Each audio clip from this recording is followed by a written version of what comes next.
Alright everybody, welcome to some more budget videos, helping out people playing MTG Arena on a budget, whether it's time restrictions or money or whatever the case may be, helping you out with your free-to-play accounts, especially if you're just wanting to play Constructed. There are other tutorials I'm going to go through eventually over the course of time, telling you the best things to do to develop your accounts, etc, etc. But just for people who are looking to play some standard but not looking to spend a lot of money on here, we play a lot of low rare to no rare decks.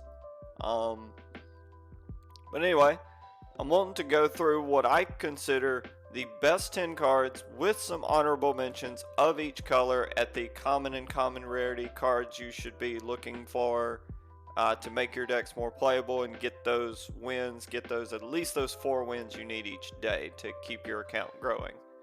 Gonna start off with white. We're gonna do this in WUBRG order. I've got these cards categorized by kind of what they do in the decks and stuff like that. First, just going to jump through some honorable mention, definitely playable cards in white if you have these. However, these are going to be the cards you're wanting to steer towards. Basari Solidarity, it's just a good anthem effect. There's nothing wrong with it. I like it. It's great for a lot of cards, especially with a lot of cards that are going to feature in the deck.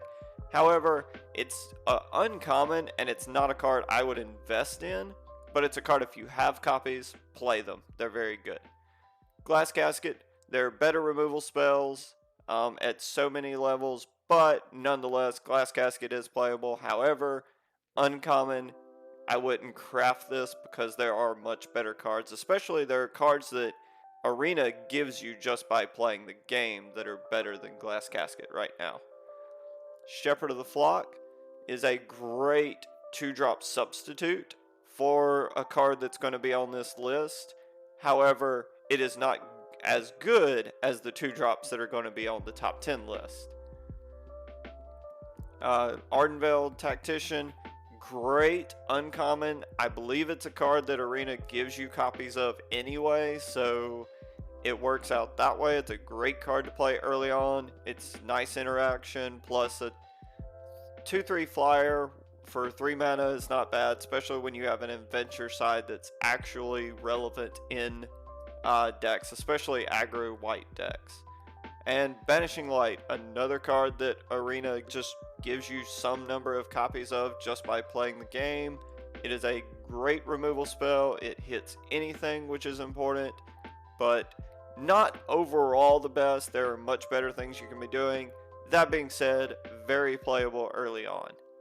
Now we will get into the actual top 10 list. I've got this categorized by all the 1-drops, which you should be looking to play 20 to 24 1-drops in this deck anyway. I'm going to start with the best ones and then the 2 that are good enough. First, Battlefield Raptor, 1 mana, 1/2, flying first strike. Everything about this is playable. The first strike's amazing. It's a 1-drop. It's a flyer, so it's evasive. 1/2 gunks up a lot of combat, especially against like fervent champions and things like that. Next, Codespell Cleric, which goes within a certain theme of 2 cards on this list, including itself. Whenever it enters the battlefield, if it was the second spell cast this turn, you put a +1/+1 counter on target creature. You can put it on itself, making it a 2/2 1 mana vigilance creature. Very good. You could put it on another creature, put it on one of the other cards on this list, put it on a Battlefield Raptor, whatever you got to do. And honestly, if this is your turn 1 play, a 1/1 for 1 with vigilance is not the worst thing you can be doing. You definitely don't want to play it. It is the absolute worst 1-drop to play, but if you're playing it as a 1-drop turn 1, not the worst thing you can do. Next, Selfless Savior, probably the card I'm least wanting to craft, and there's a reason why you see that I don't have any right now. It is very good. I don't think it's as good as the other uncommons on the list, so that's why I haven't crafted any yet. But nonetheless, it's a very good card. Protects your best creature. 1/1 for 1 mana, just easy to get combat through. and obviously it has some tricks and stuff you can do, especially in other budget decks you can build, or even competitive lists. But nonetheless, definitely the worst one drop in the deck. Usher the Fallen, can't say much about this except that it is the perfect card for a deck like this. Even if it had no effect, it would still be playable because it is a 1 mana 2/1 creature. That alone makes it playable. But then when you factor in Boast letting you play it turn 1, turn 2 make another creature off of one spell, and then you still keep your hand full against board wipes, and just, be able to multicast spells on your next turn, which is important for Code Spell Cleric and the other card like it on this list. This is definitely the best card.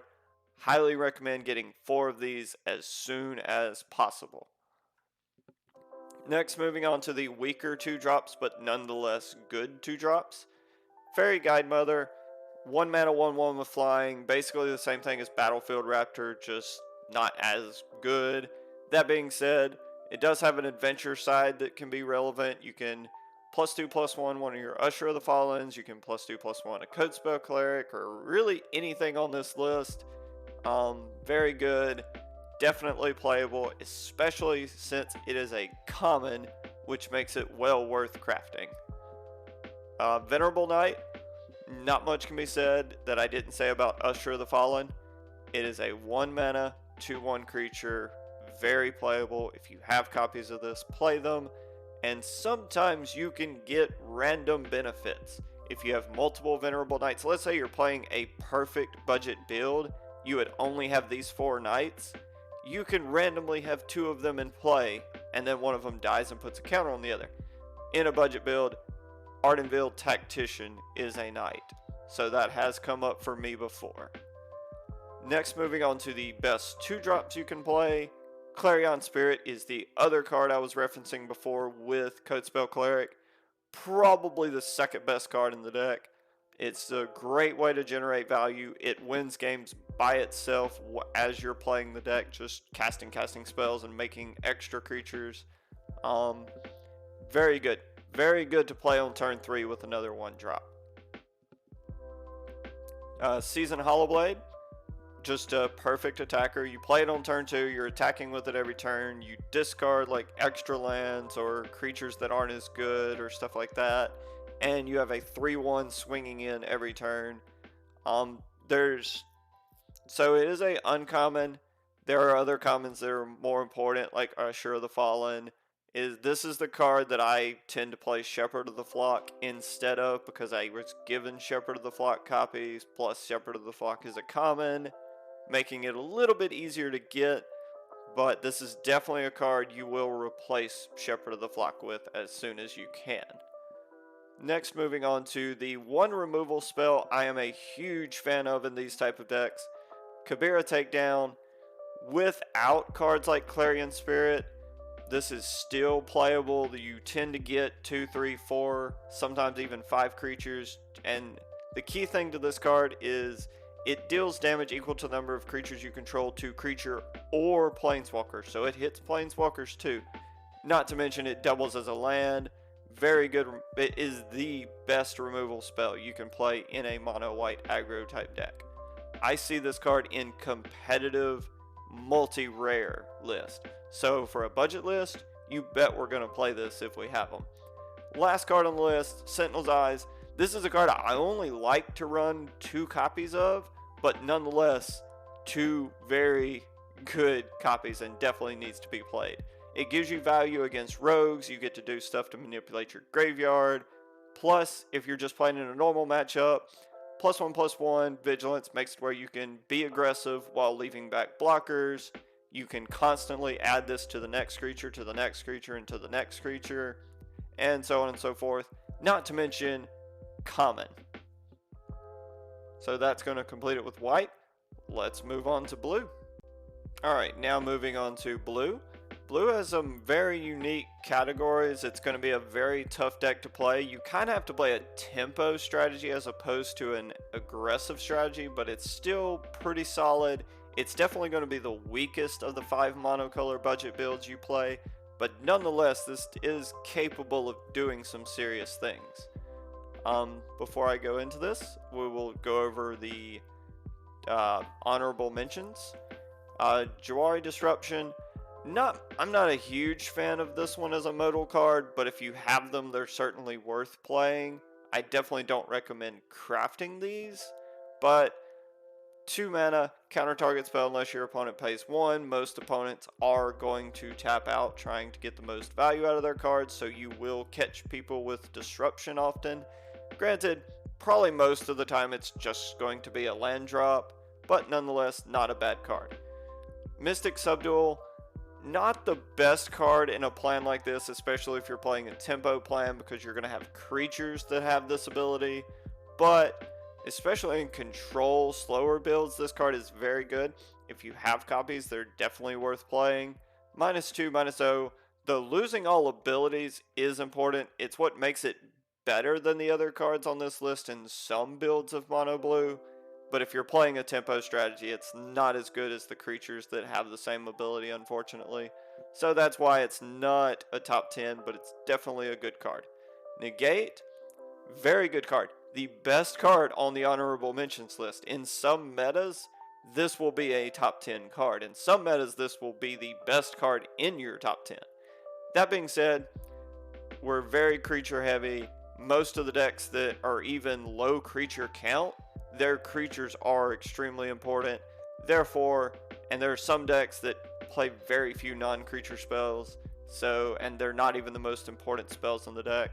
That's why Negate, not in the top 10, but a very good card to get copies of nonetheless. Especially if you're early on and you don't have a full tempo list, Negate is definitely playable if you have copies of it. Rewind, honestly, it just feels like it's in a bad spot. Like most of the time, by the time you're casting Rewind, you're not needing the lands untapped. That being said, it's not the worst thing if you have copies of it, but I don't really look to craft this, especially since it's uncommon. There are much better counter spells that are going to be on this list that are uncommons that are better than Rewind right now. Low Mages Domination. This card is pretty good when you can just play it for face value without the reduction. If you're playing a deck where the reduction happens consistently, it is very good. This is definitely a great card and very much worth playing. It kind of just depends on your mono blue build. If you're going to get your opponent down to 8 or more cards in graveyard, very good card. Almost an auto include, at least to put 2 or 3 copies in, maybe even 4. If you're not guaranteed to get your opponent to 8 or more cards in graveyard, that's why it's not going to be on the top 10. But nonetheless, a great card. Moving on to the actual top 10, starting with the creatures. I will actually categorize these creatures into 2 separate piles. So these 2 are the stat reduction creatures. Both of them have flash. They're big booty creatures. When they enter the battlefield, your opponent's creatures get -X, -0. In this one's case, it's -2, -0. In this one's case, it's -X, -0. X is devotion to blue, which is relevant because you can get multiple of these in play. You can get Brine Barrows, and there's going to be a draw spell on the list that adds to your devotion, so it can be very huge. This card is amazing against Embercleave decks, especially if you can get the devotion up pretty decently. It's pretty much the same thing with Brine Barrow, just not as good, but it is a 1 mana, so that's not bad. It can add to a little bit of damage you can add to the board. Moving on to the next creatures. They're both very different from each other, but they're the other creatures, so that's why I put them together. Frost Auger, I love this card. It's a 1 mana, 1/2, blocks Fervent Champions pretty well, but the thing that's key about this card is it adds so much value to the deck. You add so many cards, and if you're playing a multi-rare version of this deck, this card gets insane. But if you're playing just bare minimum 4 Faceless Havens, you can add Faceless Haven, you can add lands, you can add other Frost Augers. There are other spells that are blue. That are snow spells. Great source of card advantage on a 1/2 body. gives you something to do with your mana when you don't cast a counter spell. And finishing off, Pouncing Short Shark. Basically, other than Faceless Haven, the way you would finish off games in a budget tempo build with Mono Blue. The mutate ability is very relevant. Most of the creatures you're going to have in a Mono Blue deck aren't going to be human anyway, so mutating is going to be very consistent. And even at worst case scenario, it's a 5 mana 4/3 with Flash, which in most decks is terrible, but in a deck where you're holding up counter spells and then your opponent doesn't play something worth countering, or they just get aggressive and play a hasty board and then you flash this in, block, and you're able to turn the corner and start being aggressive yourself. Very good way to close out games. I love Pouncing Short Shark. Draw spells. Omen of the Sea adds Devotion for Singer. Is a good draw spell. You play it on turn 2. It has value when you sacrifice it, making sure you control your draws, making sure you're getting the cards you want. Not much else you can say about it. Plus, you're able to hold up counter magic, which is important for a tempo strategy. Behold the Multiverse, the first foretell card on this list. Sometimes you'll hold up mana, for counter spells, and you'll cast it for the full 4 if you need to. But most of the time you want to foretell this, especially if you're on the play, you foretell this on turn 2, because most of the time you don't need to hold up counter magic for turn 2s. It's turn 3s and on that you really have to make sure spells don't resolve, and it gives you something to do with you don't. The thing I love about this card the most, common out of Kaldheim. At the time that I'm making this, you're getting all the Kaldheim packs. Kaldheim is the best set for budget right now, so it's easy to pick up copies of these. Very good card. Disdainful Stroke. Huge in the meta right now. This is probably the card that Negate would normally replace, but because there's so many creatures that are big, there's so many non-creatures that are big, there's Embercleaves, there's Hinges, there's Torbrens, Questing Beasts, so many good things that this card hits. It is crazy how good this card is right now. Ultimatums. I could make a huge list of why this card is very playable. In an ideal build, I would play 2 copies of this main board and then probably have the play set finished off if I were playing a sideboard. Granted, for budget lists, I don't typically play sideboards, but nonetheless, very good card. Common, extremely good. That being said, moving on. Mentioned this card earlier. Best 2-drop counterspell in Standard right now. The majority of the meta gets screwed over by Essence Scatter. Essence Scatter hits so many of the vast majority of the decks you play. Key thing, decks that don't play a lot of creatures, they play a lot of 5-drop. They play a lot of big creatures. They play Elder Gargadon or whatever. I'm trying to think. The 5-mana green creature. They play Yorions. They play that. So, while they don't play a lot of creatures, their creatures they play matter. So this card is even relevant in matchups where it has few targets, because the targets it has are extremely good. I highly recommend 4 copies of this, because in most matchups, it's going to hit the majority of your opponent's deck. And like I said, the matchups where it doesn't hit the majority, it hits important cards in the deck. Moving on to the cancel cards. Just your counter target spells that hit any type of spells that are better. Saw It Coming, definitely the best one. You foretell this on turn 2 every time for the most part whenever you're on the play. On the draw, you kind of have to weigh the situations a little bit more. Nonetheless, foretell, turn it into a 2-mana counter target spell, very important. And the key thing here is, if you're playing Faceless Havens, you can use Faceless Haven to cast this. It's not counter spell. It's an upgraded version of that. And at worst case scenario, cancel, not bad. Next, the card that you could make an argument that it's better than Saw It Coming, but I don't think it's even close. Cancel, but you can cycle it. So Neutralize, great card. I definitely recommend after you get Saw It Comings and you get all your creatures that are uncommons, then Neutralize is a great card to play. If you have copies of it, definitely play them in your deck.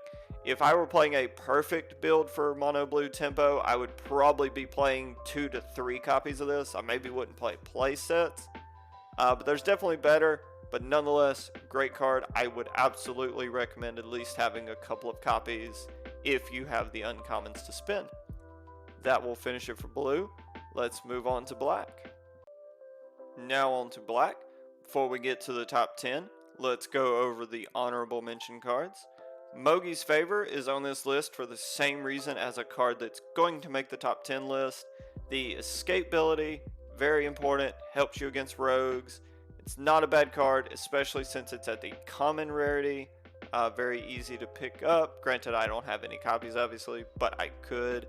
It's probably a card you're going to see, especially if I throw some budget videos together. +2/+1 helps you close out games in certain matchups, but also plays as a removal spell and gives you something to do to empty your graveyard against rogues. Not much else I can say about that won't be said later on. Agonizing Remorse, probably the best discard spell you can play in Standard right now. That being said, I think discard spells are bad in Standard, but nonetheless, if you have copies of this, especially early on, they're definitely playable. However, the fact that it's an uncommon makes it to where it's a very unappealing card to craft. Feed the Swarm, underrated removal spell. It's definitely the most underrated removal spell. There are better removal spells than this, but it's a common. Destroying enchantments is not something to sleep on. The fact that you take damage on it is important because you'll hit an annex, you'll take 3, which is bad for the matchup. But nonetheless, it's definitely a card if you have copies of, it is very good. That being said, not a card I would highly recommend. Plus, there are cards that are on the list that are commons that are much better than this. Heartless Act is a card I believe they give you some copies on Arena. It's definitely a card I still play, but I think that it and Eliminate, and I think Eliminate is strictly worse than Heartless Act, but nonetheless, it's a pretty solid removal spell, but not much else I can say beyond that. You do get gunked up a lot because there's a lot of +1/+1 counters going on in Standard right now. That's why I don't favor this over a removal spell or the removal spells I have on the top 10 list. But if you're going to play something else, Heartless Act is very good. Order of Midnight is a good way to generate value. It's definitely a card I don't recommend crafting. I don't recommend playing it if you have a full version list. But if you're trying to fill in spots, Order of Midnight's a very good card. You add value, and a 2/2 flyer for 2 mana, not something you can sleep on either. It's a good way to get your opponent to start losing life, and works well with a lot of creatures in your deck. Now we're moving on, and this is based on a Heraldic Banner type build, Aggro Deck. There are several ways to build this, but nonetheless, I'm going to categorize this by 1-drop creatures, other creature, removal spells, then weird type effects. So let's go through these 1-drops first. Archfiend's Vessel. The problem with me with this is you have to craft an uncommon on the other side of this list to help you with it, and this card is an uncommon itself, so that's kind of the problem with Archfiend's Vessel. But nonetheless, a 1-mana 1/1 with lifelink, and if you get it out of the graveyard, you make a 5/5 demon. Another card will come up on this list that makes it relevant. This is a very good card to play. However, the fact that it's an uncommon is what makes it so unappealing to craft. That being said, if you have the uncommons, definitely a good card, especially if you've already gotten the card that's going to pull it out of the graveyard on this list. Falmar Knight, basically the same thing. The fact that it's an uncommon is what's holding it back. If it were a common, I would have 4 copies of these already. It's very good. You get to draw spells later in the game when you draw it. It's a 1/1 Death Touch creature. You can throw it in the face of big creatures so that you get profitable trades. Not much else I can say beyond this. It's just an uncommon. That's why I'm not prioritizing it that much. Serrated Scorpion is very good. It's probably the best overall 1-drop on this list, and the fact that it's a common just seals the deal because 1 mana 1/2 blocks a lot of creatures very well, trades pretty well, but the fact that you, whenever it dies, you deal damage to you drain your opponent for 2, very good. Whisper Squad, the most underrated card on this list as far as the 1-drops go, and my personal favorite.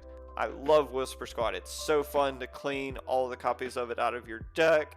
It generates values. It's basically a common version of Usher the Fallen from the white list. This card's just amazing. Can't say much else about it. So 1 mana, 1/1, and then for 2 mana, you search a copy of it, put it into battlefield tapped. If your opponent tries to kill 1, you use the ability, get another, and then you have another that can use the ability to get the other 2. Also, tip for this, use the ability before your draw step so you're less likely to draw copies of the Whisper Squad. The one thing I hate about Whisper Squad is ever having 2 copies of my hand. It annoys me to no end. Next, the other creature that I recommend, it's a 2-drop, Meyer Triton. 2 mana 2/1 Death Touch isn't bad. It's going to swing, it's going to get a lot of damage in. The fact that it gives you life is relevant, and sometimes milling cards actually helps with certain mono black strategies too. So nonetheless, a good solid card. It's an uncommon. There are better uncommons to craft, but if you have copies, play them. Very good. Next on to the removal spells. The only thing keeping me from crafting this card is the fact that it's an uncommon and there are other uncommons I wanted before this card. But nonetheless, Bloodchief's Thirst, very good removal spell. 1 mana, destroy target creature or planeswalker created mana cost 2 or less. Kicker, destroy anything. Great removal spell. Second best removal spell in black and standard in my opinion, especially at the aggro level where you're wanting to keep your removal spells to casting 1 or 2 mana. So definitely the second best one in my opinion. Moving on to the best removal spell in standard in black.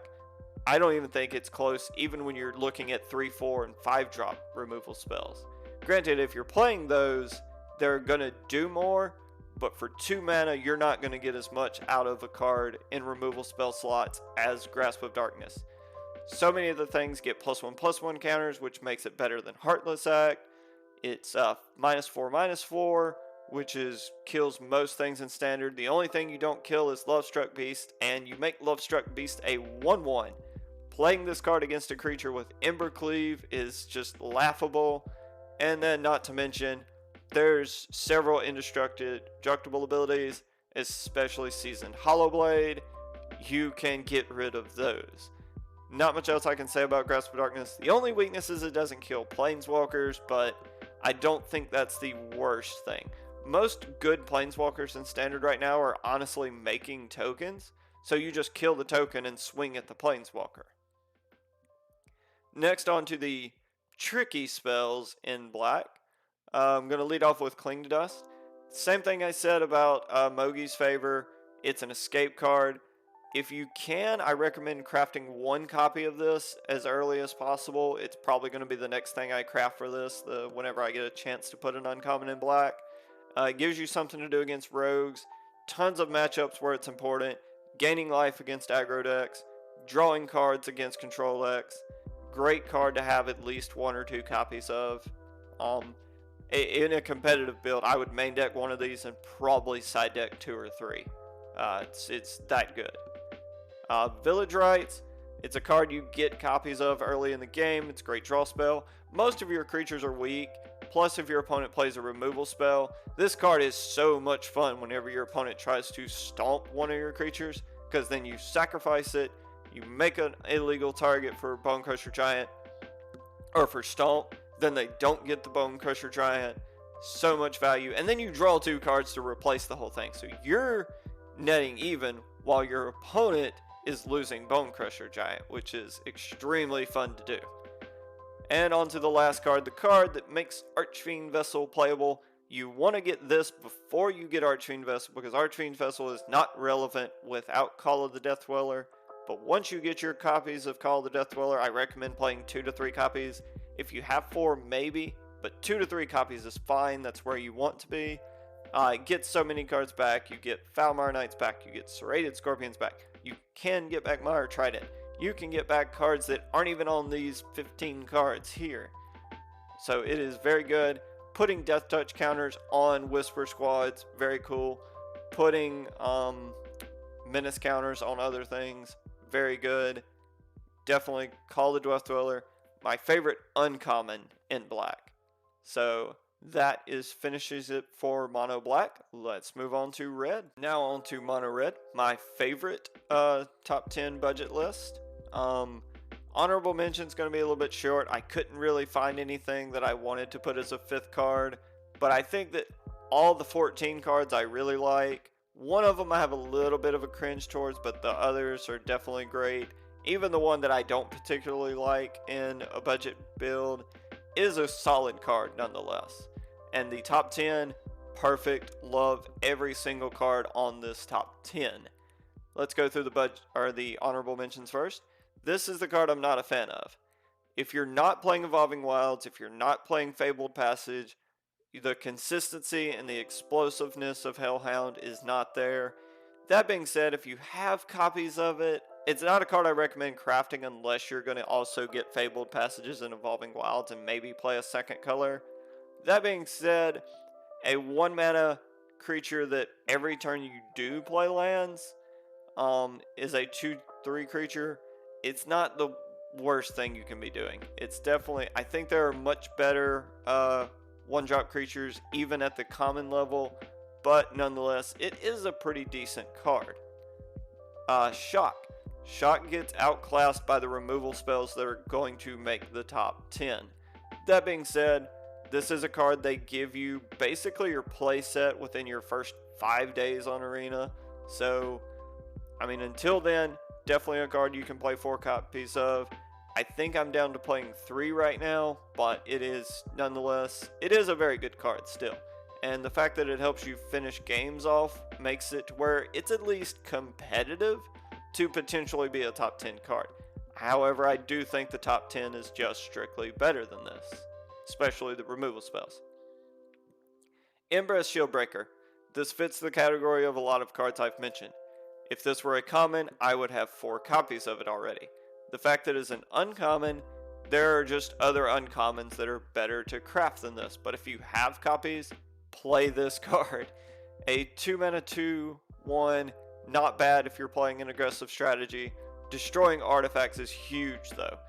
It gives you a chance if you're playing especially a budget mono red deck. If your opponent plays a great hinge, you've pretty much lost the game. This card helps balance that. If you have this, maybe you have a chance. Also, can destroy Stone Coil Serpents. It can destroy a bunch of artifacts that are very good. I've used this card, not on this account, but in other accounts several times. I love Embrace Shieldbreaker. Forbidden Friendship. Very good card to substitute. They give you copies early on. It's a common.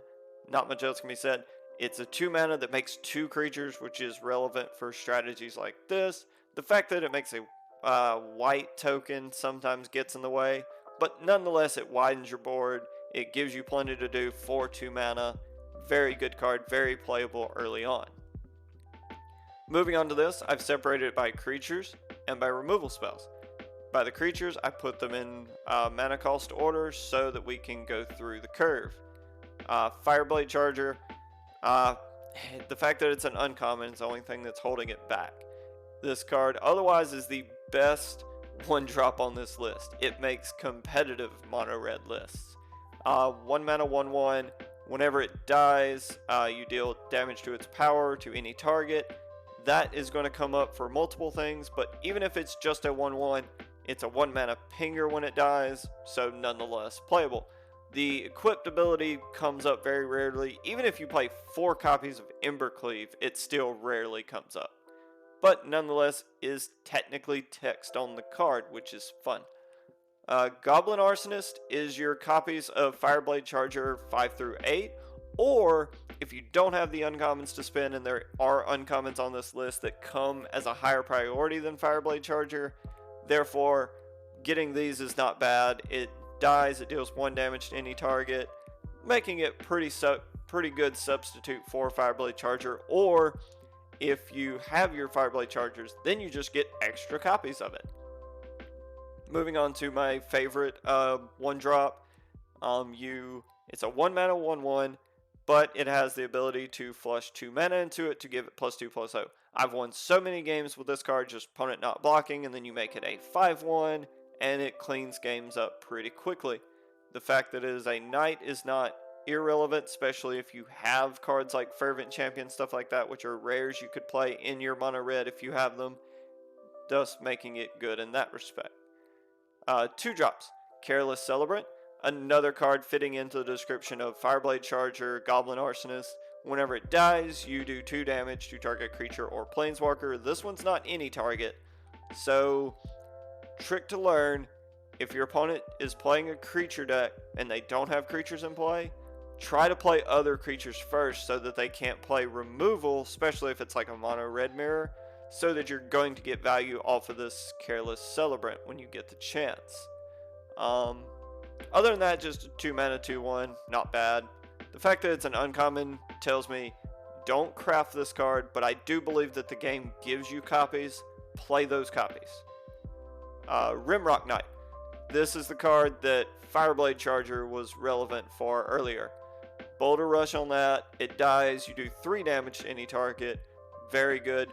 3 is the key number in Standard right now. The key thing whenever you're playing red is to keep up with what toughness matters. Some metas it's 2, some metas it's 3. Right now, 3 is the number you want to be able to do damage on. It's 3 and 5 are the key numbers, and 3 is definitely the most important amount of damage to be able to do. If 2 were the most amount, Shock would be on the top 10 list. That being said, 3 damage is how much damage you need to do, therefore making this make Charger better, not to mention it's a 3/1, which is relevant to the number, and it's just something to do, which makes Rimrock Knight a great card for any mono red list, but especially a budget one. Also, it's a common, not much else you can say about that. Bolt Hound is basically just extra Anthem effects. It's an uncommon. The next uncommon is the most important uncommon on the list, but if you have extra copies, it's great. It works very well, especially if you are playing Forbidden Friendship. This card gets even more value there. But nonetheless, 3 mana 2/2 with haste wouldn't be terrible, but the fact that it also anthems, or it doesn't anthem, but it +1/+0, which might as well be an anthem for red. The rest of your creatures very important. Very fun whenever you do this card with a Fireblade Charger, then they have to do extra math on Fireblade Charger. Annex, best card in mono red budget, good solid card in competitive mono red builds. Whenever creature dies, you get a 1/1 Satyr token, and if the creature had 4 power or more, you get 2 tokens. Its power is equal to its devotion to red. Most of the time it'll be a 3/3, something like that. You can get it to be a 4/3 or 4/4. Tricks, Annex is on the field by itself. It's a 2/3. You pump it with Rimrock Knight whenever your opponent tries to kill it. Then you get 2 tokens, and you can play Rimrock Knight the next turn. Very good card. Plays around board wipes pretty well. The only board wipe that has kept this card in check is Extinction Event. Doomscar, this card laughs at it. Not much else to say about that. Annex will help you win games.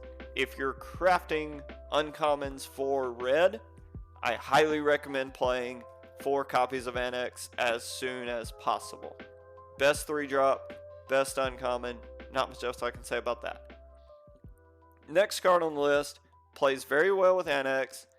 Would not make this list, would not even make honorable mention if it were an uncommon. The fact that it's a common is why this is a top 10 card. It is a 4 mana, 4/1 with haste. It helps you clean up and finish games.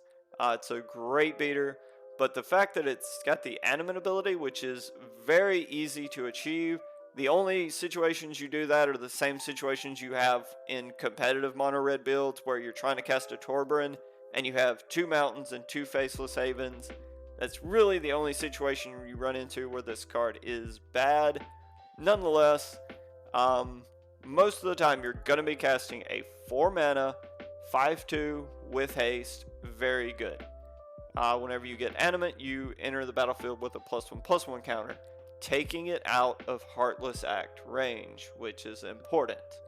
And another reason why, going back to the blacklist, Heartless Act loses value. And on to the removal spells.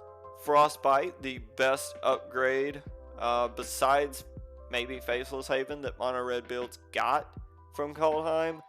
The fact that this is a common is great. It deals the magic 3 damage whenever you get 3 snow permanents in play, which pretty much just means 3 lands. And not much else can be said.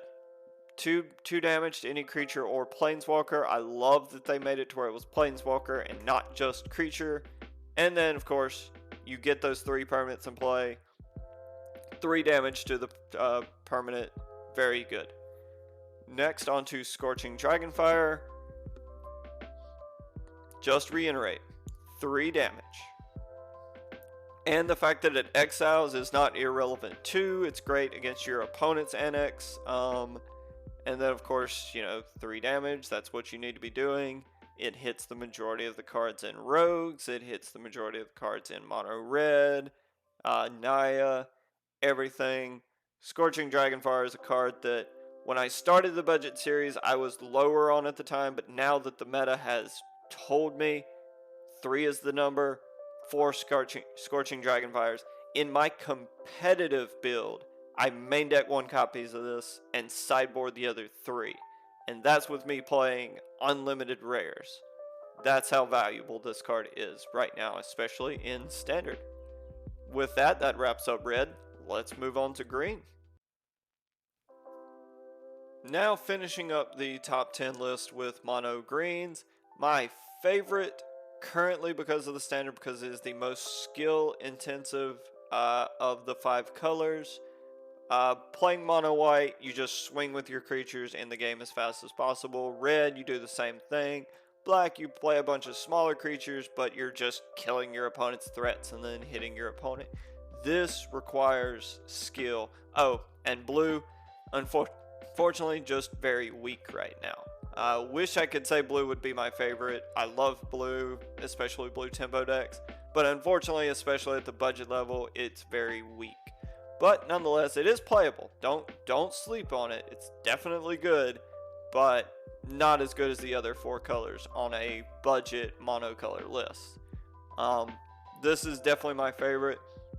We're going to get into a lot of that whenever I hit the top 10, but I wanted to talk about the honorable mentions first.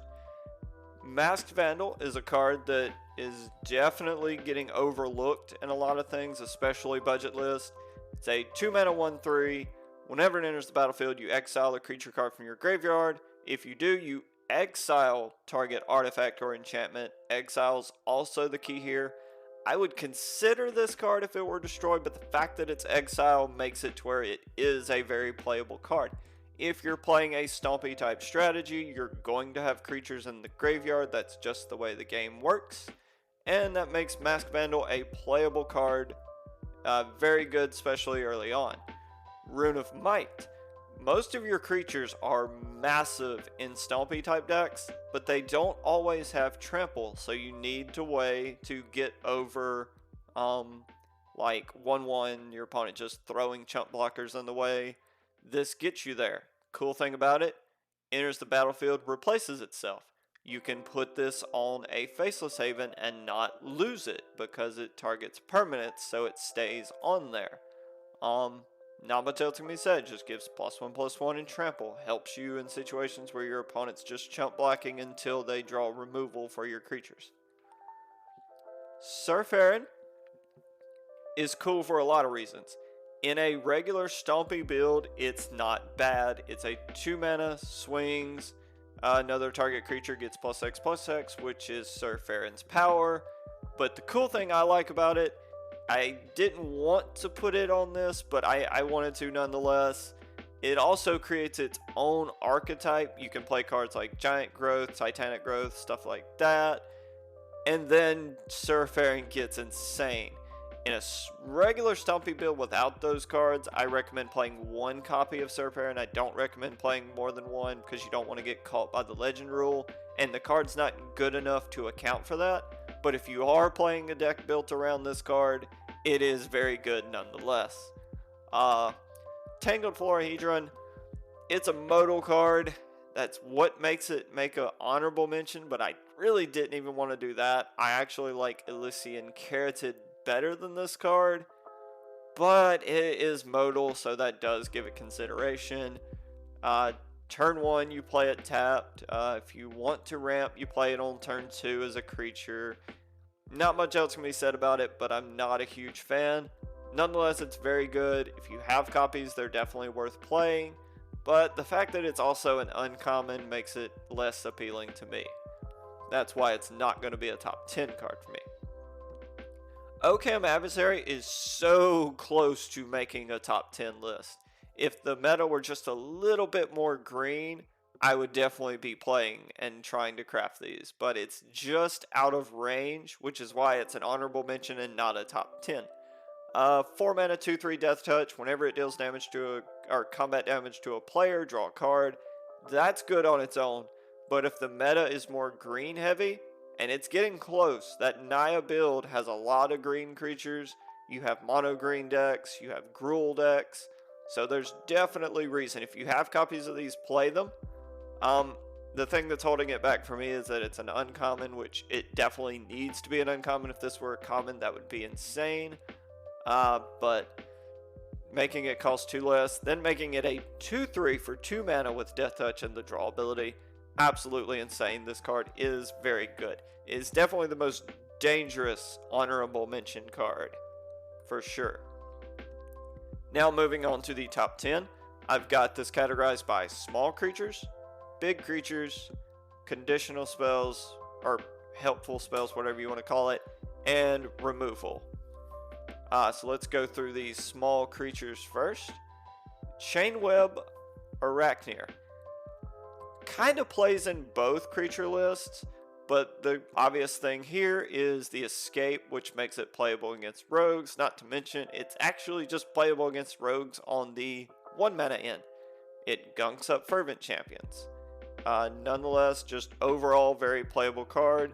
The escape is relevant because you're gonna see a theme building with this Stumpy version. 4 power matters. This, whenever you escape it, is a 4 power creature.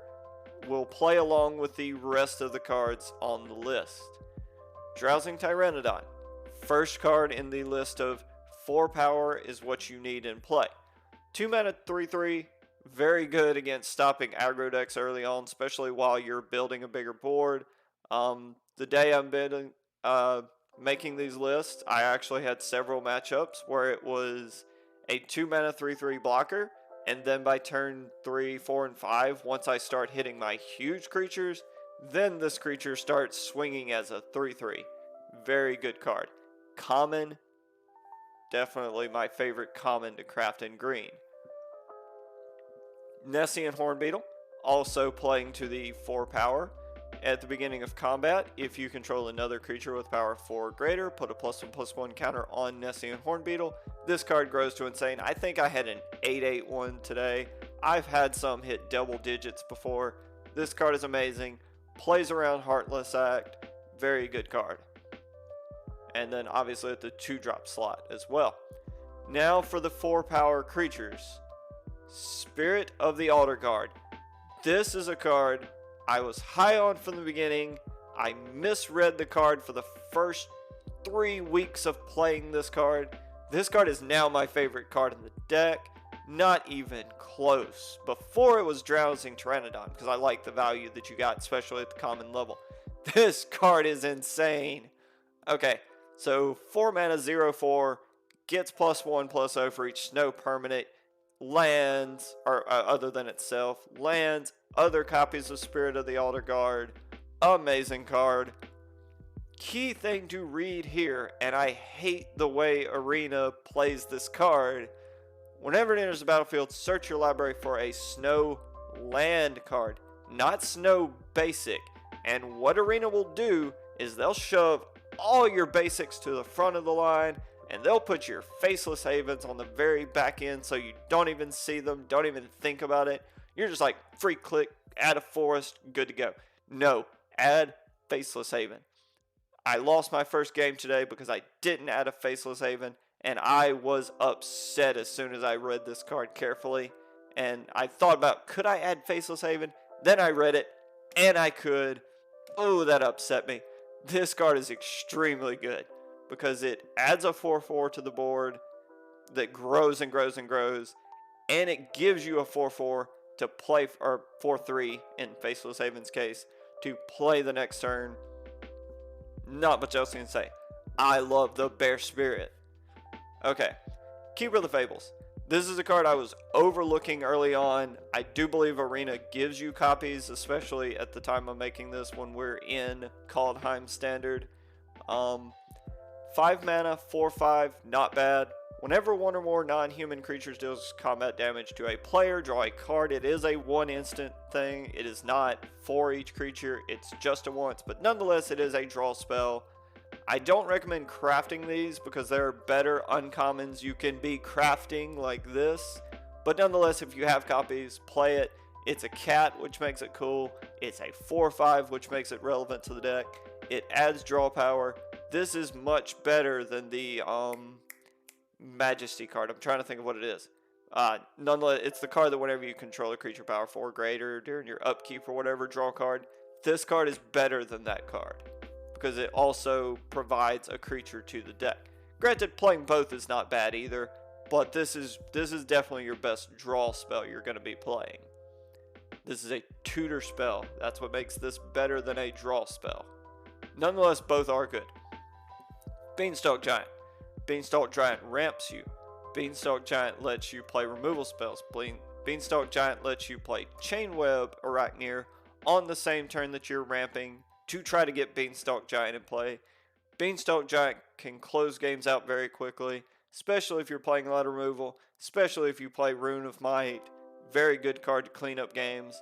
Another big creature to help you swing with your Drowsing Tyrannodons and your Nessian Hornbeetles to grow. Very good card. Arena even gives you a couple of copies, I think. I think it's 2, and I think I had to make 1 more. Nonetheless, good, solid card to play. Snakeskin Veil. This is a card that's upsetting me at the time that I'm making this video because I've opened like 40, 50 packs of... it's not that many, but I think it's like 25, 30, something like that. Packs of Kaldheim. This is a common, and I've gotten 0 copies of it so far. I will be crafting some of these very soon. But anyway, put a +1/+1 counter on target creature you control. That part is relevant. I will explain in a minute. But creature gains hexproof until the end of the turn. Very good against Stomp. Good against any removal spell for your big creatures. +1/+1 counter on target creature you control. Gives you a 4/4. After Nessian Hornbeetle grows once, gives you a 4/4.